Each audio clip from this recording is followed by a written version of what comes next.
We were talking about Twitter files before Yeah. we got rolling, and what the new stuff is. So the new stuff has something to do with AI and some sort of content moderation. Oh yeah, well, Tabby released some Twitter files today on Twitter, obviously, and they're going through the code.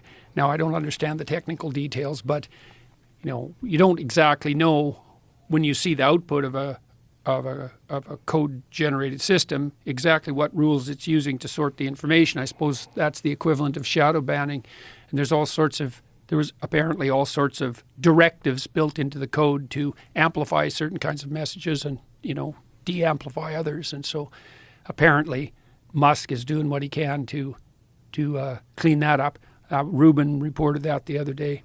Yeah. And then Tybee today, he was talking more about the whole Russian collusion fabrication. Yeah. So that's also real fun. Well, how about the one guy that was going after Trump, who it turned out was actually in collusion with the Russians? Oh, yeah, that's a rough one. Yeah. Yeah.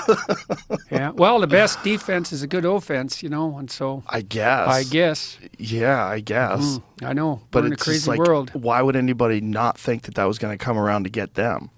It's amazing how often people don't think that what they're doing isn't gonna end up aimed squarely at them. Well, this Twitter thing, right? Like, they never suspected that someone like Elon was going to come along and buy Twitter and then, in an unheard of tactic, have a bunch of journalists review everything in all of their Slack meetings and all their emails, look under the code, look under the wiring under the machine and find out how it was actually running. And why? I mean, the fact that anyone would ever think that any of this stuff is a good idea, that people don't understand, like, the dangers of censorship.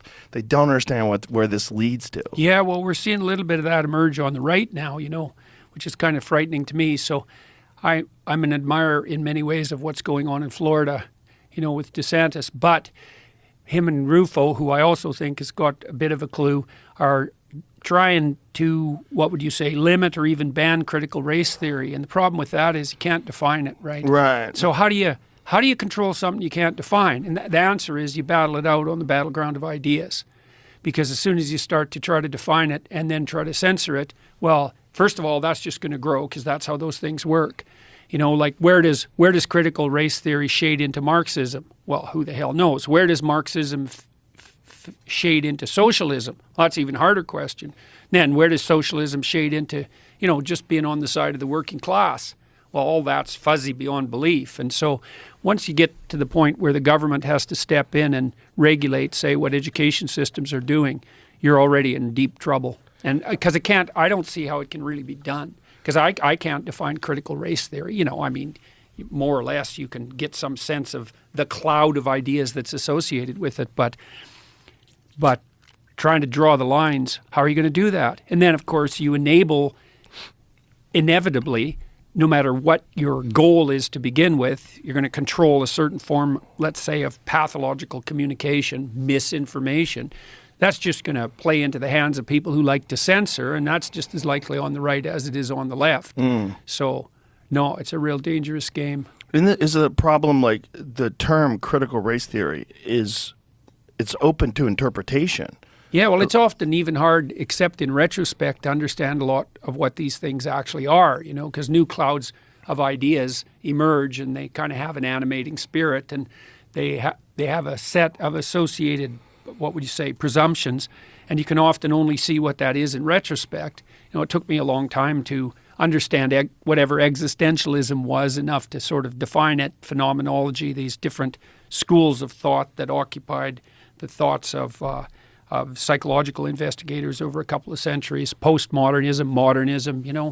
It's not an easy thing to extract out the gist of those and define them.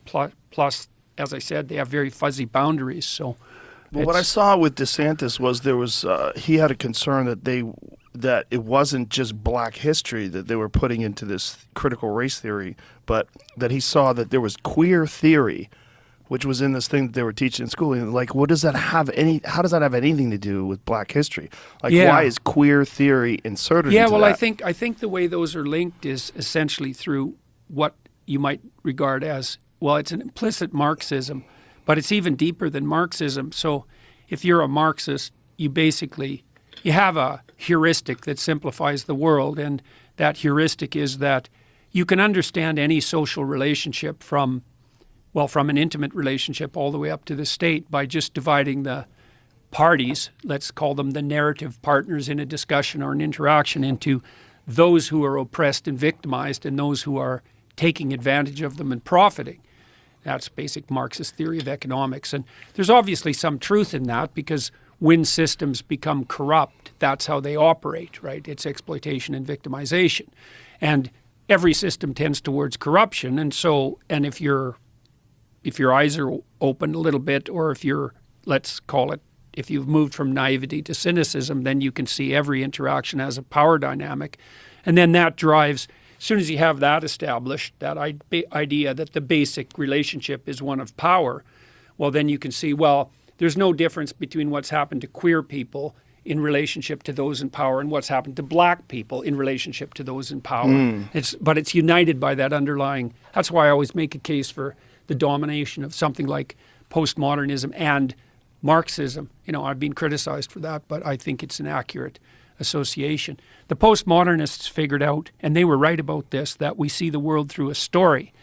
Now, that turns out to be something unbelievably complicated, and I think all the top-end neuroscientists like Carl Friston are what would you call converging on this presumption that you have to see the world through a story. And the postmodernists actually figured that out. The French postmodernists, Foucault and Derrida and people like that.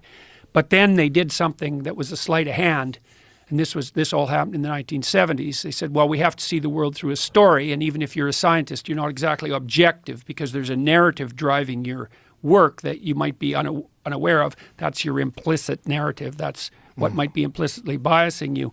But they jumped to the conclusion that the underlying narrative was one of power.